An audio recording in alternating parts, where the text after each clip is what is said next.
Good morning students, कैसे हो। आज हम लोग क्लास 9th और 10th के जो संधि का लास्ट टॉपिक बचा हुआ है वो हम आज ख़त्म करेंगे, ठीक है ना। क्लास 9th एंड 10th के लिए, क्योंकि ये 9th में भी पढ़ना है और 10th में भी पढ़ना है। तो आज संधि का जो लास्ट टॉपिक बच गया, और लास्ट टॉपिक कौन सा बचा है, क्योंकि आपको पता ही होगा कि पिछले लेक्चर में हम जो है स्वर संधि पढ़ चुके हैं और अभी उसके बाद वाले लेक्चर में व्यंजन संधि हमने पढ़ा।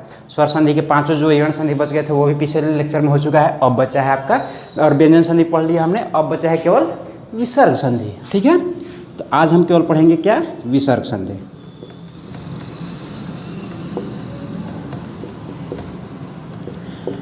तो सबसे पहले हमें ये पता करना होगा विसर्ग संधि कहते किसे है, इसका परिभाषा क्या होता है, ठीक है। तो विसर्ग संधि का परिभाषा होता है, देखो हम बोर्ड पे लिख रहे हैं, आप एक चीज़ ध्यान रखना है।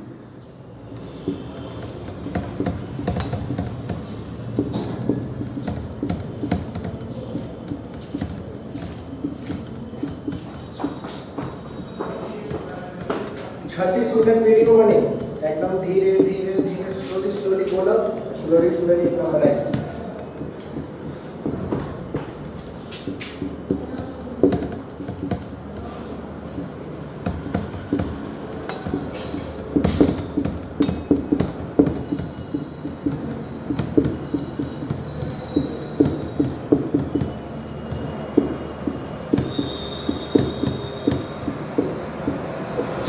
तो यहाँ पे हमने, आपको दिख रहा होगा, यहाँ पे हमने लिखा है विसर्ग संधि का परिभाषा। विसर्ग संधि कहते किसे हैं, तो विसर्ग के साथ स्वर या व्यंजन वर्ण, देखो हमने दोनों लिखा है, स्वर या व्यंजन वर्ण।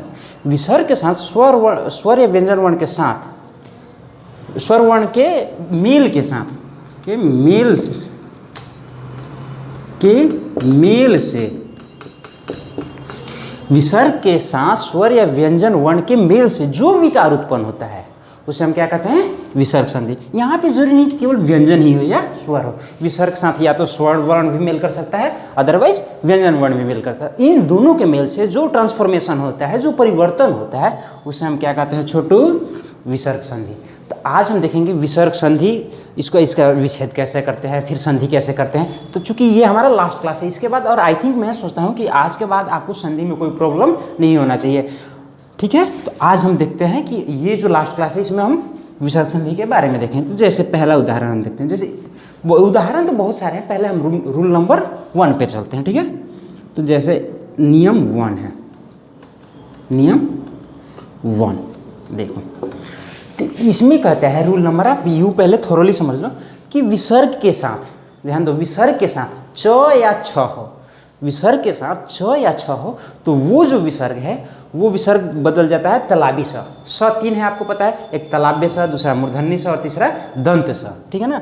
तो विसर्ग के साथ हमने बोला कि विसर्ग के साथ यदि च या छ हो तो च और छ ज्यों का त्यों रहता है। ध्यान दो, मेरी बात को ध्यान से सुनो। विसर्ग के साथ यदि च और छ हो तो च और छ ज्यों का त्यों रहता है, और वो विसर्ग जो है वो तलाबी स में बदल जाता है। देखो विसर्ग,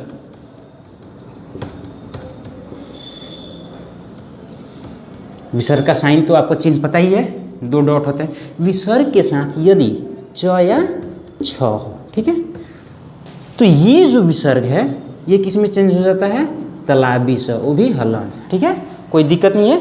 हमने लिखा है कि विसर्ग के साथ च या छ हो तो ये जो विसर्ग है वो चेंज हो जाता है किस में, तलाबी स में, और ये जो च और च या छ है वो ज्यों का त्यों रहता है, सेम रहता है, ठीक है। अब जैसे हम अगर इसका एग्जाम्पल देखते हैं, उदाहरण देखते हैं, तो देखो निश्चल, निश्चल, तो जब हम इसका विच्छेद करेंगे तो देखो ये तलाबी स है, यानी कि ये जब विच्छेद करेंगे तो ये तलाबी स क्या हो जाएगा, विसर्ग में चेंज होगा, क्योंकि ये तलाबी स विसर्ग बदलेगा, और च और छ ज्यों का त्यों रहेगा। तो अगर हम देखते तो इसका अगर संधि विच्छेद करते हैं तो ये तलाबी स किस में बदलेगा, छोटू, मैंने बताया विसर्ग में। तो ये यहाँ पे हो गया नी और प्लस छ, ठीक है। तो इस तरीके से हम रूल नंबर 1 पढ़े, इसमें आपको कोई प्रॉब्लम नहीं होना चाहिए, क्योंकि ये जो है तलाबी से जो है वो बदला विसर्ग में, और छ को हमने बोला था कि ज्यों का त्यों रहेगा, तो वो ज्यों का त्यों है, तो ये हुआ छल। तो निश्चल यानी बिना छल कपट वाला, ठीक है ना। अब जैसे देखो, अगर इसको हम पूरा रूल अप्लाई करते हैं तो ये नी और प्लस विसर्ग और प्लस छल, तो ये पता है कि जब संधि करते हैं तो ये विसर्ग किस में बदलता है, तलाबी स में। तो हम यहाँ पे नी प्लस तलाबी स वो भी हलन था प्लस छल, तो इस तरीके से ये बना हमारा निश्चल। कोई प्रॉब्लम? आई थिंक आपको कोई प्रॉब्लम इसमें नहीं होना चाहिए। अब जैसे हम दूसरा रूल देखते हैं इसमें, नियम नंबर 2, ठीक है। तो जब हम रूल 2 देखते हैं तो नियम नंबर 2 देखो, इसमें 3-4 रूल हैं हर संधि में। हर संधि के जो टाइप्स है, जैसे स्वर संधि, स्वर संधि में 5 टाइप्स है, आपको बता चुका हूँ कि उसके बाद जो है आपका व्यंजन संधि, उसमें हर संधि के कुछ रूल्स होते हैं। अगर आप उस रूल को ध्यान रखोगे तो मैं ये आपको दावा करता हूँ कि इससे ज़्यादा कोई रूल है नहीं, और आपको कहीं भी किसी भी संधि को तोड़ने में कभी भी दिक्कत नहीं होगा, बशर्ते कि आप इस पे जितना ज़्यादा प्रैक्टिस करोगे उतना ज़्यादा परफेक्ट होते जाओगे। अब जैसे हम रूल नंबर 2 पढ़ते हैं, देखो, यदि विसर्ग के साथ, ठीक है ना, ट या ठ हो, ध्यान दो, रूल नंबर 2 कहता है कि यदि विसर्ग के साथ ट या ठ हो तो वो जो विसर्ग है, ट या ठ से पहले वाला विसर्ग, वो मूर्धन्य स में चेंज होता है, मूर्धन्य स में, ठीक है ना। क्योंकि आपको सब पता ही है कि साथ 3 होते हैं, बहुत बच्चों को पता भी नहीं होगा हिंदी, तलावी स, मूर्धन्य स और दंती स, ठीक है। तो इस चीज़ को आप ध्यान, तलावी स, ये तलाव्य स हुआ, या मूर्धन्य स और ये दंत स। तो ये जो यदि विसर्ग के साथ, क्योंकि अभी इससे पहले हमने तलावी स वाला पढ़ा, तो यदि विसर्ग के साथ ट या ठ का मेल हो, ध्यान दो, ट या ठ का मेल हो, तो ये जो विसर्ग है ये मूर्धन्य स में बदल जाता है, ठीक है। यदि तलावी स के साथ ट या ठ हो तो ये जो विसर्ग है वो किस में चेंज होता है, मूर्धन्य स में, ठीक है। तो अब देखो, जैसे अगर हम इसका एग्जाम्पल, और ये ट और ठ ज्यों का त्यों रहेगा, इस बात को ध्यान में रखो, ये ट और ठ ज्यों का त्यों रहेगा। यदि हम इसका उदाहरण देखते हैं, उदाहरण, तो जैसे हमारा हुआ धनुष टंकार, तो छोटू आपको मूर्धन्य स कहाँ दिख रहा है, यहाँ पे दिख रहा है मूर्धन्य स, ध्यान से देखो, यहाँ पे मूर्धन्य स दिख रहा है ना। तो ये मूर्धन्य स जब हम इसका विच्छेद करेंगे तो यहाँ पे हमको तोड़ना, ब्रेक कहाँ करना है, यहाँ पे, क्योंकि रूल यहाँ पे बोल रहा है तलावी स को, सॉरी, मूर्धन्य स को तोड़ना है, तो रूल यहाँ पे बोल रहा है, तो हम यहाँ पे देखेंगे तो ये मूर्धन्य स दिख रहा है, तो इसको ब्रेक करेंगे। जब ये ब्रेक करेंगे तो ये मूर्धन्य स किस में इंटरचेंज हो जाएगा, विसर्ग में, ठीक है। तो यहाँ से जब तोड़ेंगे हम तो ये हुआ धनु और प्लस ये टंकार, तो ज्यों का त्यों रहेगा, क्योंकि हमने बोला था कि ये ज्यों का त्यों रहता है, ज्यों का त्यों रहेगा, इसमें तो आपको कोई दिक्कत नहीं होना चाहिए। तो ये हुआ हमारा टंकार, ठीक है। धनुष टंकार का जब विच्छेद करोगे आप, धनुष प्लस टंकार, जैसे आप रूल इस पर इम्प्लीमेंट करते हो ये वाला, तो देखो आप, धनु प्लस ये विसर्ग प्लस ये टंग प्लस कार, टंकार को एक ही में लिखो, ठीक है, कोई दिक्कत नहीं। तो ये जो विसर्ग है वो किस में बदलता है, मूर्धन्य स हलंत में, तो धनु प्लस मूर्धन्य स और प्लस टंकार, ठीक है। अब देखो आप, धनुष टंकार, ठीक है। तो इस तरीके से आपका रूल नंबर 2 खत्म हुआ, ठीक है। अब हम पढ़ते हैं रूल नंबर 3।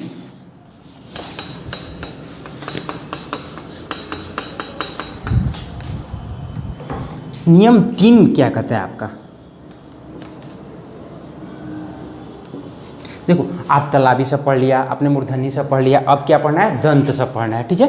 तो नियम 3 कहता है कि यदि विसर्ग के साथ, विसर्ग के बाद, ध्यान दो, यदि विसर्ग के बाद त या थ हो, त या थ हो, ध्यान दो, यदि विसर्ग के बाद त या थ हो तो वो जो विसर्ग है वो किस में बदल जाता है, किस में इंटरचेंज हो जाता है, दंत स में। यदि विसर्ग के बाद त या थ हो तो वो जो विसर्ग है वो दंत स में बदलता है, ठीक है।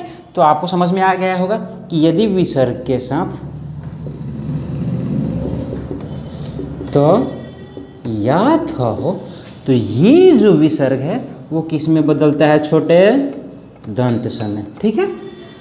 तो अब जैसे इसका देखो, विसर्ग के साथ त या थ और ये सेम रहेगा, ठीक है ना, ज्यों का त्यों रहेगा। अब यदि हम इसका उदाहरण देखते हैं, ध्यान दो, तो जैसे इसका उदाहरण हुआ निस्तेज, निस्तेज, ठीक है। तो अब जब निस्तेज हुआ तो यहाँ पे देखो, दंत स कहाँ दिख रहा है भाई, यहाँ पे दिख रहा है, तो हमें ब्रेक कहाँ करना है, इधर उधर ब्रेक ना करके रूल के हिसाब से ब्रेक कहाँ करना है, यहाँ पे दंती स पर। तो ये दंत स किस में जब विच्छेद करेंगे तब किस में इंटरचेंज होगा, ये बदलेगा आपका विसर्ग में। जब ये इसको ब्रेक करेंगे तो ये विसर्ग में बदलेगा, तो ये हो जाएगा नि और त और थ तो हमने बोला था कि सेम रहेगा, ज्यों का त्यों रहेगा, तो ये होगा प्लस तेज। देखो यानी कि बिना तेज वाला। जैसे कि हम शुरू से बताते आ रहे हैं आपको कि जब भी आप विच्छेद करोगे तो वो जो दो टर्म में तोड़ोगे, आप ब्रेक करोगे, तो उन दोनों वर्ड का, उन दोनों शब्दों का कोई एक मीनिंग होना चाहिए, सार्थक मीनिंग होना चाहिए। नि तेज यानी नि यानी बिना, और तेज यानी बिना तेज वाला, ठीक है ना। अब जैसे इस पर हम अपना रूल लगाएंगे, नि प्लस विसर्ग और प्लस तेज, ठीक है। तो ये देखो नि, और ये जो विसर्ग था त के बाद ये विसर्ग किस में चेंज होगा भाई, तो दंत स में, और तेज। इस तरीके से आप जब इससे ये ऐड होगा, ये हुआ निस्तेज, ठीक है। तो ये हमारा हुआ यहाँ पे ये रूल। तो इस तरीके से आप रूल 3 पढ़े, ठीक है ना। तो यहाँ पे अब आपको कोई प्रॉब्लम नहीं होना चाहिए। तो जब आप रूल 3 पढ़े, अब देखो, तो हम एक बार फिर से रिकॉल कर लेते हैं अपने रूल को। इस चीज़ को आप ध्यान में रखो कि जब आपका विसर्ग के साथ यहाँ पे च और छ हो तो ये तलाबी स होता है। विसर्ग के साथ यदि ट और ठ हो तो दंत स होता है। यदि विसर्ग के साथ त और थ हो तो मूर्धन्य क्या बोलते हैं, दंत स होता है, यहाँ पे मूर्धन्य स होता है, ठीक है। तो इस तरीके से आप 3 रूल पढ़े। अब हम रूल नंबर 4 पढ़ते हैं। रूल 4 कहता है, देखो नियम नंबर जो 4 कहता है कि यदि, ध्यान से सुनिए, यदि विसर्ग के साथ, विसर्ग के बाद क, ख और प हो, यदि विसर्ग के साथ, मेरी बात को ध्यान से सुनो, क हो, ख हो और प हो, तो वो जो विसर्ग है वो ज्यों का त्यों रहता है, और क ख ग भी ज्यों का त्यों रहता है, ठीक है। वो विसर्ग ज्यों का त्यों और क ख ग भी क्या रहता है, कैसा रहता है, वो ज्यों का त्यों रहता है। देखो यदि विसर्ग के बाद क, ख और प हो तो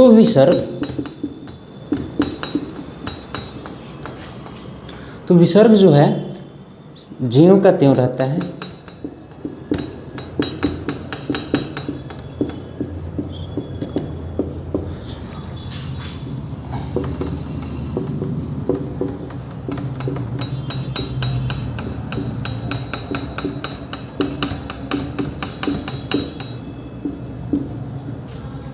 हमने लिखा कि यदि विसर्ग के बाद क, ख, प हो तो विसर्ग ज्यों का त्यों रहता है, और ये वर्ण भी नहीं बदलते हैं, ठीक है ना। ये जो वर्ण है, ये कौन से वर्ण, ये 3 वर्ण क, ख और प, ये भी नहीं बदलते हैं, ठीक है। तो ये तो रूल आपको समझ में आ गया होगा कि यदि विसर्ग के बाद या तो क हो या ख हो या प हो तो ये विसर्ग ज्यों का त्यों और ये भी सेम रहता है। जैसे अगर इसका उदाहरण देखते हैं, उदाहरण तो जैसे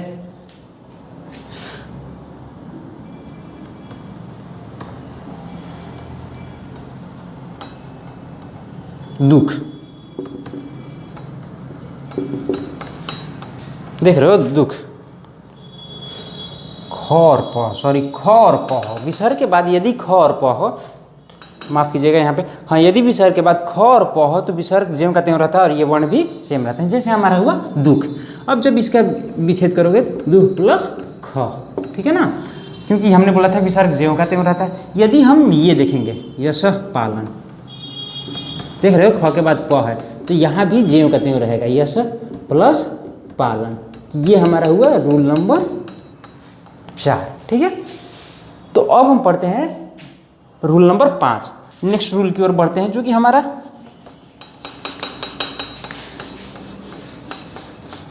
अब देखो, इससे पहले ये रूल नंबर 5 पढ़ने से पहले आप देखो, थोड़ा सा अपने आप को पीछे ले जाओ, जो कि आप क्लास 3-4 से पढ़ते आ रहे हो हिंदी में। तो आप जब वर्ण पढ़ रहे थे तो उसमें 2-3 वर्ण मिले थे। पहले तो ऐसे आप जनरली आपको पता होगा कि वर्ण के 2 टाइप होते हैं, स्वर वर्ण, व्यंजन वर्ण। लेकिन व्यंजन वर्ण में आप जब पढ़ोगे तो उसमें व्यंजन वर्ण और एक अंतस्थ व्यंजन वर्ण। तो उसमें व्यंजन वर्ण के बारे में पता है कि आपको ये उसमें व्यंजन वर्ण कौन है, आपको पता ही होगा, मूर्धन्य स, दंती स, तलाबी स, मूर्धन्य स, दंती स और ह। और अंतस्थ व्यंजन वर्ण कौन कौन है, य। अंतस्थ व्यंजन वर्ण भी 4 थे, य, र, ल और व। और उसमें व्यंजन वर्ण भी कितने थे, 4 थे, तलाबी स, मूर्धन्य स, दंती स और ह। तो आज हम रूल नंबर 5 पढ़ेंगे। नियम 5, ध्यान से देखो। यदि विसर्ग के बाद किसी भी वर्ग का, ध्यान से सुनो, यदि विसर्ग के बाद किसी भी वर्ग का तीसरा, चौथा, पांचवा या अंतस्थ व्यंजन वर्ण हो। हमने बोला यदि विसर्ग के बाद किसी भी वर्ण का तीसरा, चौथा, पांचवा और अंतस्थ व्यंजन वर्ण हो तो वो जो विसर्ग है ओ में बदल जाता है। समझ रहे हो ना मेरी बात को? वो जो विसर्ग है वो ओ में बदल जाता है। यदि विसर्ग के बाद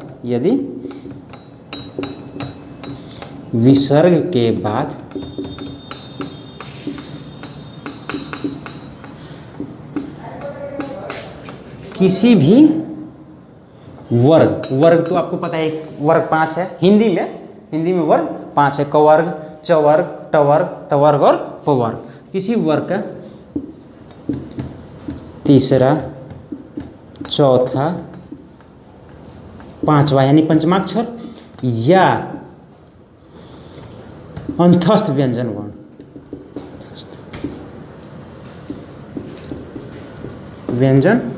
वर्ण हो तो विसर्ग ओ में बदलता है। ओ में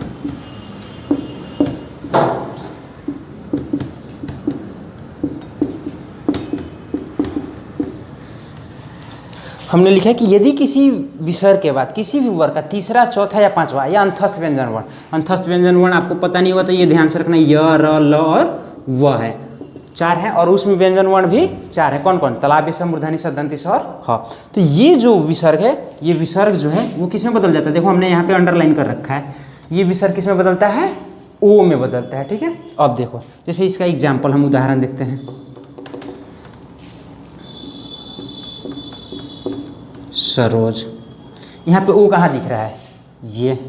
और ये ज जो है, ज यहाँ पे देख रहे हो ना, ये ज है किसका? तृतीय वर्ण है, तीसरा वर्ण है। तो ये ज, तो यहाँ पे हमें ब्रेक कहाँ पे करना है? ओ के पास। तो जब सरोज का संधि विच्छेद करेंगे हम तो यहाँ पे ओ जो है किस में बदलेगा? विसर्ग में। तो सरह, और ये ज जो है ज्यों का त्यों रह जाएगा। ठीक है, क्योंकि देखो यहाँ पे ये हुए सर और ज। अब जब यहाँ पे आपने बोला था सर, आप जैसे बोल सकते हैं सर आपने बोला था कि ये जो दोनों वर्ण हैं, दो वर्ड जो हैं उनके कोई परफेक्ट मीनिंग होने चाहिए, उनका कोई एक सेंस होना चाहिए। तो ज यानी क्या होता है? ज यानी जन्म लेने वाला। हिंदी में एक एक वर्ण के कहीं ना कहीं मीनिंग होते हैं। तो ज यानी क्या होता है? जन्म लेने वाला। सरह यानी क्या? कीचड़ में। तो कीचड़ में जन्म लेने वाले यानी सरोज। ठीक है, यानी कमल। अब जैसे हम दूसरा एक एग्जाम्पल देखते हैं, मनोरथ। तो ओ कहाँ पे दिख रहा है आपको? ओ दिख रहा है यहाँ पे। तो विच्छेद कहाँ भी होगा? यहीं पे होगा। ठीक है ना?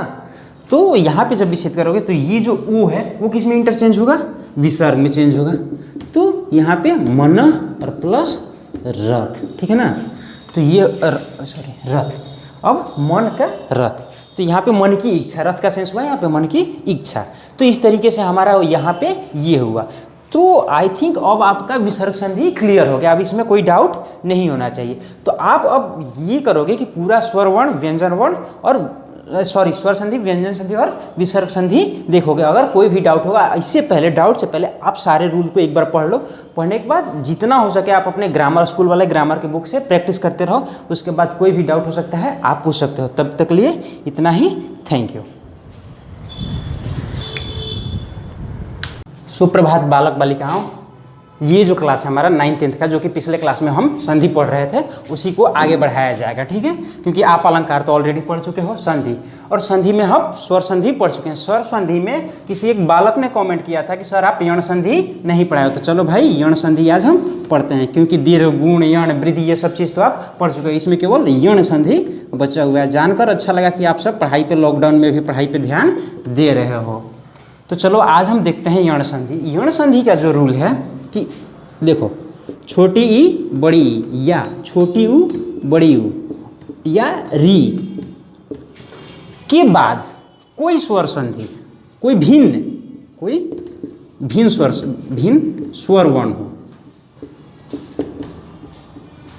इस चीज़ को आप ध्यान में रखो कि हर्षई, दीर्घई, छोटी ऊ बड़ी ऊ, री के बाद कोई भी भिन्न स्वर हो, तो छोटी या बड़ी क्या क्या हो जाता है य, छोटी यू बड़ी यू का क्या हो जाता है व, और री का क्या होता है र।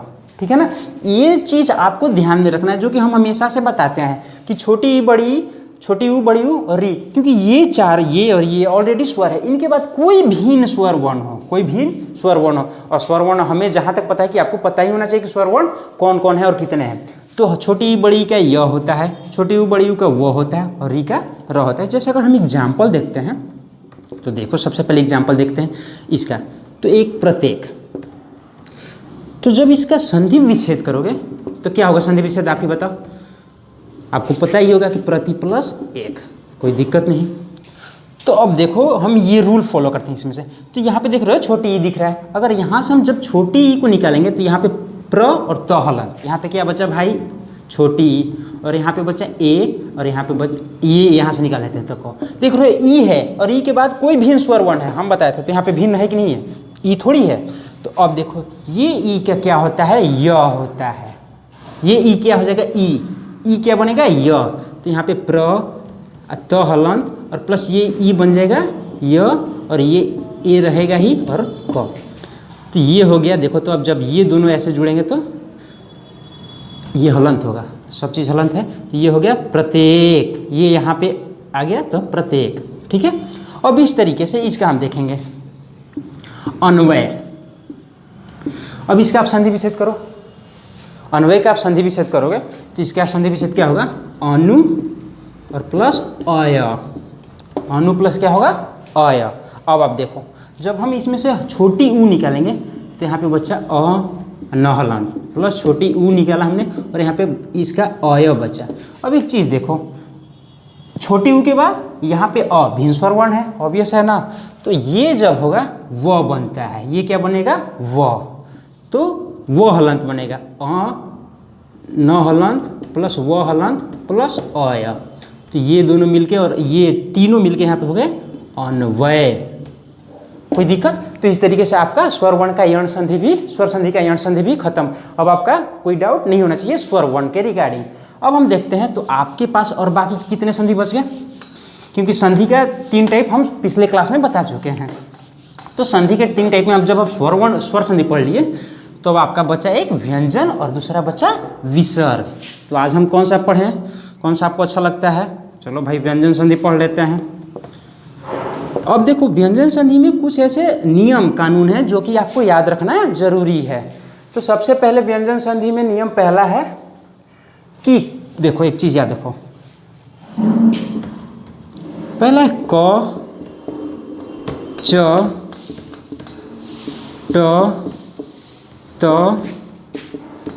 और प, यानी कि जो अक्षर है पांचों पंचमाक्षर के ये जो वर्ग हैं क वर्ग च वर्ग ट वर्ग त वर्ग प वर्ग, इन सब चीज़ का पहला कोई अक्षर हो और इसके बाद कोई स्वर हो, ध्यान दो कोई स्वर वर्ण हो, या वर्गों का, वर्ग कौन कौन है भाई, वर्ग आपको पता ही है कि क वर्ग च वर्ग ट वर्ग त वर्ग प वर्ग, वर्गों का कोई तीसरा या चौथा वर्ण हो, क च ट त प, क हो च हो ट हो त हो प, इनके बाद कोई स्वर वर्ण या कोई वर्गों का तीसरा या चौथा वर्ण हो। ये क जो है ये सब जो है अपने तीसरे वर्ण में बदल जाते हैं। कौन से वर्ण में? तीसरे वर्ण में। तो आपको पता है क का तीसरा, क वर्ग का तीसरा वर्ण क्या होगा? क ख ग, हमें जहाँ तक पता है आपको क ख ग तो आता ही होगा। तो क का होगा ज, ये हो गया च, अरे क का ग हो गया, सॉरी ज हो गया, ट ठ ड हो गया, और ये त थ द हो गया, और ये प फ ब हो गया। कोई दिक्कत? हमेशा जो है अपने तीसरे वर्ण में बदल जाएगा। क का ग, च का ज, ट का ड, और ये द और ये ब। तो अब जैसे इसका एग्जाम्पल देखते हैं, उदाहरण। अब जब हम इसका एग्जाम्पल देखें तो जगदीश, और जो कि हम क्लास जब शुरू किए थे तभी हम बताए थे कि जब आप संधि विच्छेद करोगे तो दो जब शब्दों में तोड़ोगे तो ऐसा आपको ब्रेक करना है कि दोनों का कुछ सेंस हो, कुछ मीनिंग हो। तो अब जब इसका संधि विच्छेद करोगे तो कैसे करोगे? जगत, और प्लस ईश, यानी कि भगवान के, अब ये जो दुनिया है, ये जगत यानी कि ये दुनिया, और ईश यानी भगवान। ये दुनिया के भगवान कौन है? तो दुनिया के भगवान कौन है आपको पता ही होगा, मेरा नाम मत लेना। दुनिया के भगवान तो विष्णु है। तो यहाँ पे अब देखो, इसे जब ब्रेक करेंगे तो ये देख रहे हो तो है ना, यहाँ पे तो यहाँ पे ज ग, और यहाँ से जब आप त लिखोगे त, और यहाँ से छोट हरसई और प्लस स, देख रहे हो आप। तो ये जो है हमने बोला था कि अपने तीसरे वर्ण में बदलेगा, क्योंकि देखो त के बाद कोई स्वर वर्ण है, आपको तो पता ही है कि हर्षई स्वर वर्ण है, दीर्घई स्वर वर्ण है। तो ये जो है ज ग, और ये जो त जो है अपने तीसरे वर्ण द में बदलेगा, द हलंत, और प्लस बड़े ई और प्लस स। तो ये क्या हो जाएगा? जगदीश। अब इसी तरीके से आपके पास बहुत सारे एग्जाम्पल हैं, जैसे वागीश,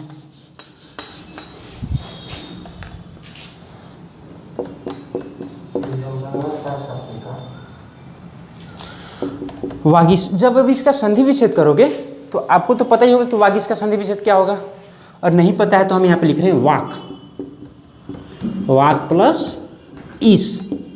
वाक यानी क्या होता है? बोलने वाला, बचा।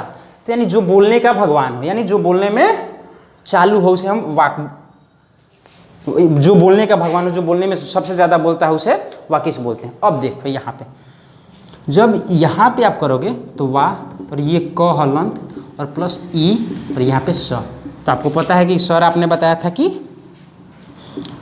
क के बाद कोई स्वर हो और स्वर के हो तो वहाँ पे क जो है अपने तीसरे वर्ण में बदलेगा। तो वाह, ये क्या हो जाएगा? क्योंकि क हलंत के बाद ये स्वर वर्ण है, तो ग में बदलेगा ई और स। तो ये दोनों हलंत है, ये दोनों क्या हो जाएगा? वा गी स। कोई दिक्कत? अब इस तरीके से आपका ये जो है पहला नियम हुआ। अब इस तरीके से आप इस पे जितना ज़्यादा प्रैक्टिस करोगे उतना ज़्यादा आपका ये क्लियर होता जाएगा, क्योंकि एक कहावत है इंग्लिश में, practice makes a man perfect. यानी अब इसको हिंदी में बोलते हैं तो यानी कि प्रैक्टिस जो है, मेहनत जो है आदमी को महान बनाता है। ऐसा कोई बात बिल्कुल सत्य है। अब देखो हम दूसरा देखते हैं इसका एग्जाम्पल, फिर वही क पे चलते हैं। क च ट त प। आज हम लोग क ख ग पढ़ेंगे, बचपन वाली जो पढ़ाई है फिर से एक बार रिकॉल कर लेते हैं। इसके बाद कोई पंचमाक्षर हो, कोई पंचमाक्षर, तो अब देखो पंचमाक्षर कोई भी वर्ग का, तो पंचमाक्षर जो है, पंचमाक्षर के बारे में आपको पता ही है कि जैसे कवर्ग, कवर्ग का पंचमाक्षर क ख ग घ अंग, चवर्ग का पंचमाक्षर यानी पांचवा अक्षर, तो आपको पता ही है। तो अब देखो कोई भी पंचमाक्षर हो, क च ट त प के बाद कोई भी पंचमाक्षर, तो ये सारे जो हैं अपने पंचमाक्षर में बदल जाते हैं। जैसे क का पंचमाक्षर क्या हुआ आपको पता ही है, क्या हुआ? अंग। च का पंचमाक्षर क्या हुआ? य। ट का और प का म। ये जो है कोई भी पंचमाक्षर हो तो अपने क च ट त प के बाद कोई भी पंचमाक्षर हो तो अपने पंचमाक्षर में बदल जाता है। तो अब यहाँ पे इसका कोई अगर हम उदाहरण देखते हैं, जैसे उदाहरण देखो, वांग मैं,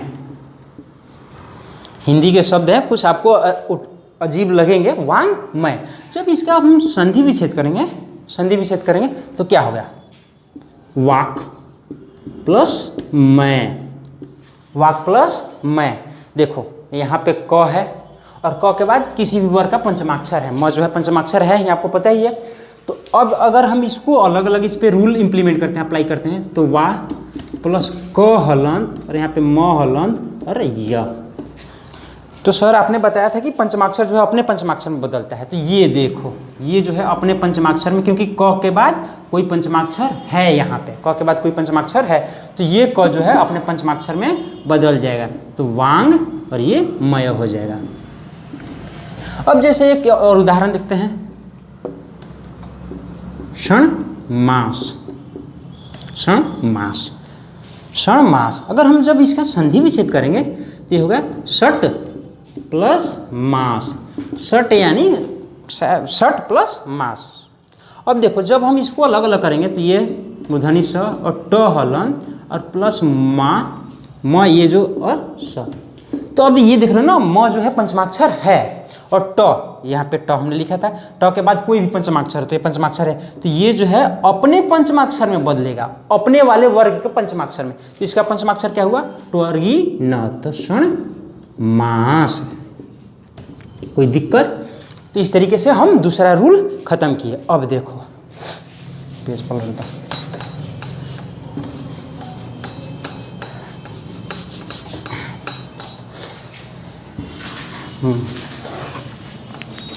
अब इस तरीके से जब हम तीसरा रूल देखते हैं तो अब देखो, जब हम तीसरा रूल देखते हैं तो यहाँ पे देखो म के बाद कोई र हो तो ये र में बदल जाता है। म के बाद कोई र में हो तो ये कहाँ बदल जाता है? र में। जैसे सम्राट, सम्राट। जब इसका संधि विच्छेद करोगे सम्राट तो इसका होगा सम प्लस राट, क्योंकि यहाँ पे देखो, यहाँ से जब निकालोगे तो स, यहाँ पे म निकला और म के बाद र और यहाँ पे 8 बच गया, 8 बचा ना, तो ये म्र हो जाएगा। ये क्या हो जाएगा? म्र। तो स म्र हलंत प्लस 8। यहाँ पे हलंत जो था, यहाँ पे म हलंत है, यहाँ पे स्वर वर्ण है, ये हो गया सम्राट। और इसी तरीके से जब हम अगला रूल देखते हैं तो अब देखो, अगर फोर्थ रूल जो है, अगर आपका त और द के त हलंत या द हलंत के बाद ज रहे, त हलंत या द हलंत के बाद ज रहे, तो ये त और द जो है वो क्या हो जाता है? ज हलंत में बदल जाता है। त और द के बाद कोई ज रहे तो ये त हलंत जो है या द हलंत ज में बदल जाता है। जैसे इसका एग्जाम्पल जो हुआ, अब जैसे उज्ज्वल का संधि विच्छेद करोगे तो उज्ज्वल का जब आप संधि विच्छेद करोगे तो क्या होगा? उत्जोड़ ज्वल, उत्जोड़ ज्वल। क्योंकि देखो अब यहाँ पे उत जो है त के बाद ज है कि नहीं है? त के बाद ज है, तो ये दोनों किस चीज़ में बदल जाएगा? ज हलंत में। ये त बदलेगा, ये त ज हलंत में, त हलंत के बाद ज है तो ये त जो है ज हलंत में बोलेगा। तो इस तरीके से ज, और पहले से आधा ज तो ऑलरेडी था ही, वन। तो इस तरीके से आपका ये रूल खत्म हुआ।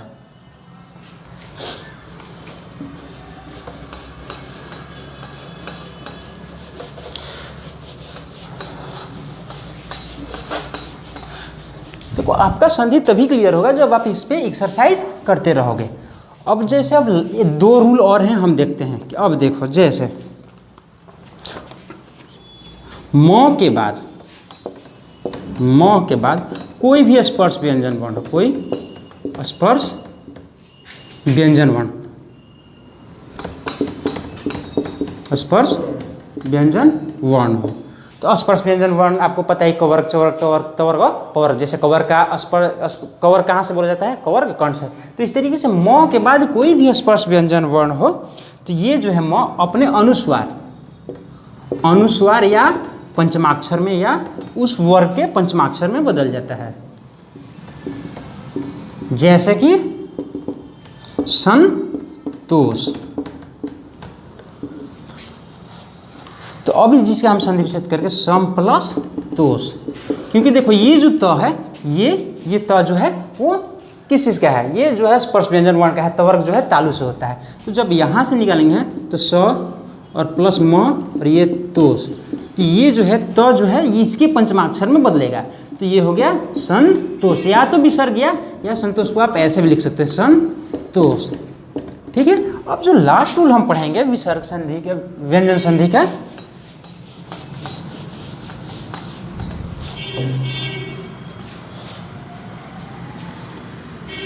अब जैसे के बाद